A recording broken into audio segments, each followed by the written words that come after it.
Hello बच्चों, आइए आज हम पढ़ेंगे आयनाइजेशन एनर्जी क्या है और हाइड्रोजन और हाइड्रोजन लाइक पार्टिकल के लिए।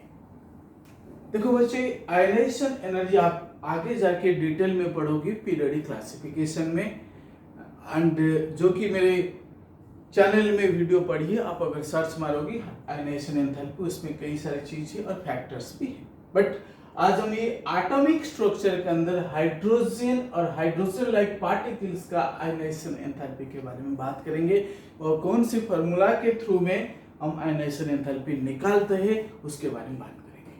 आइए, मैं बेसिक सा आइडिया 1 मिनट में आपको दूंगा कि आयनाइजेशन एनर्जी होता क्या है। बच्चे, आयनाइजेशन एनर्जी क्या होता है?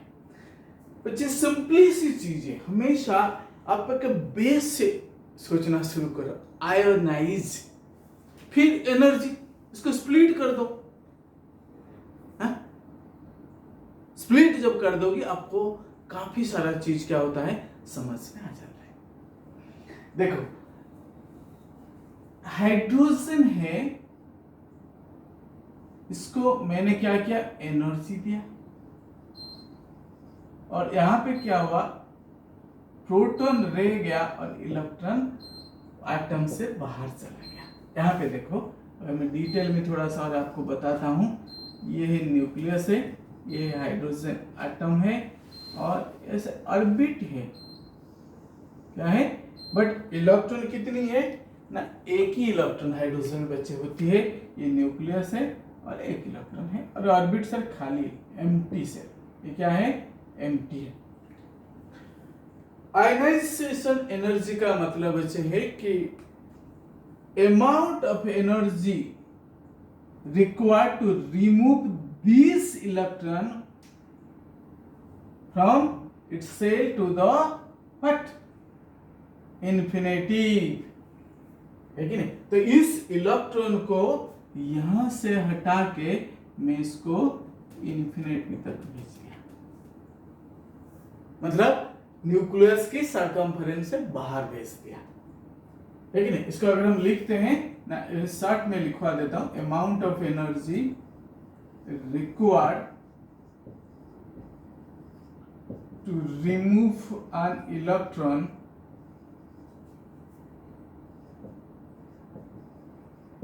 From the outermost cell of an atom। Clear?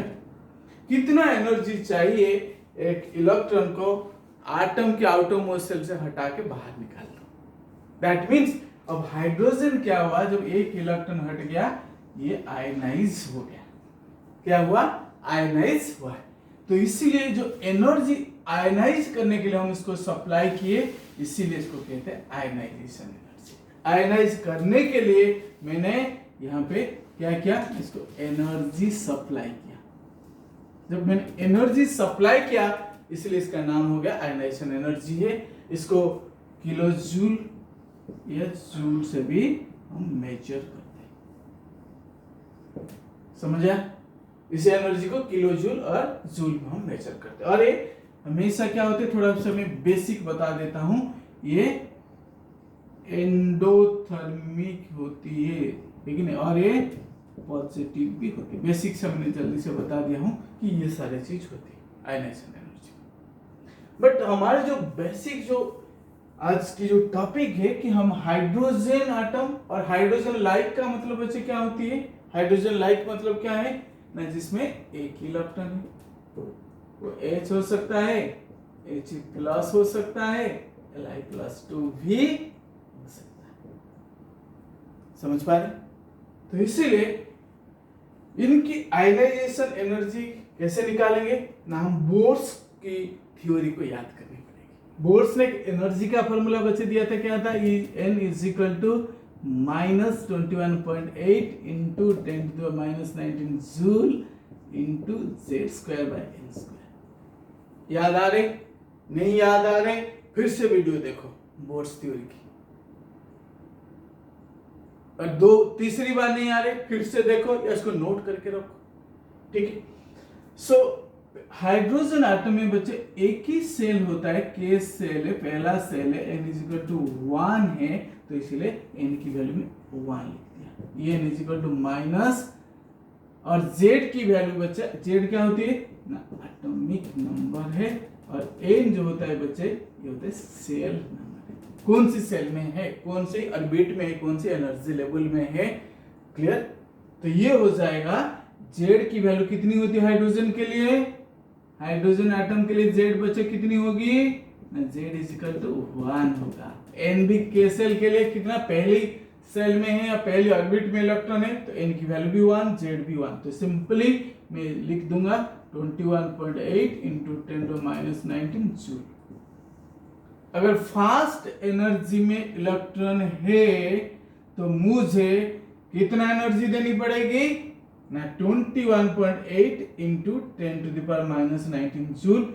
जैसे मैंने यहाँ पे कहा कि एंडोथर्मिक क्यों है ना, जब हम आयनाइजेशन एनर्जी बच्चे निकालते हैं ना, ionisation energy is equal to E infinity minus 1।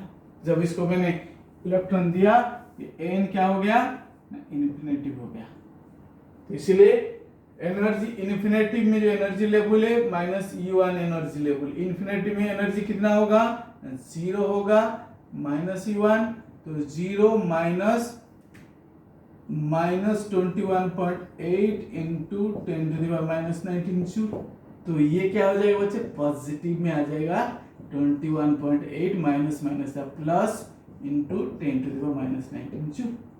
पर ये किसके लिए है ना, हाइड्रोजन एटम के लिए है। अगर इसकी फास्ट ऑर्बिट में इलेक्ट्रॉन है, इसको रिमूव कराने के लिए आयनाइजेशन एनर्जी कितनी होगी ना, दिस मच पॉजिटिव में।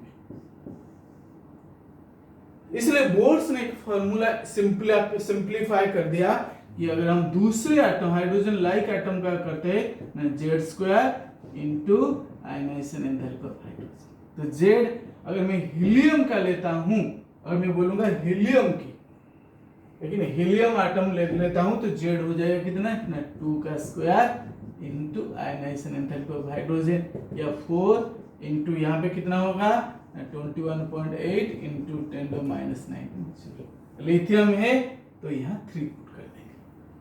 कितना आसान है?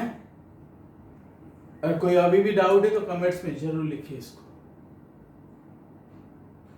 अच्छा, इसके बाद हम थोड़ा बेसिक जो नेक्स्ट वीडियो होगी उसमें थोड़ा सा बेसिक टर्म में जाएंगे। कुछ बेसिक डेफिनेशन है, आइसोटोप है, आइसोबार है, आइसोटोन है, आइसो इलेक्ट्रॉनिक स्पीसीज है कि नहीं, इलेक्ट्रोमैग्नेटिक वेव थ्योरी क्या है, फोटो इलेक्ट्रिक इफेक्ट है, ये सारी चीज अगले नेक्स्ट वीडियो में डिस्कशन करूंगा। आप जरूर सारे वीडियो को देखना है। अगर असाइनमेंट्स के लिए आप एक चैनल में एक लिंक होगी और जिसमें गूगल ड्राइव की, उसमें आप जा करके चैप्टर वाइज असाइनमेंट्स आप डाउनलोड कर सकते हैं। Thank you so much. Subscribe करना नहीं भूलना है, लाइक करना नहीं भूलना है और शेयर करना भी नहीं भूलना है। Thank you so much.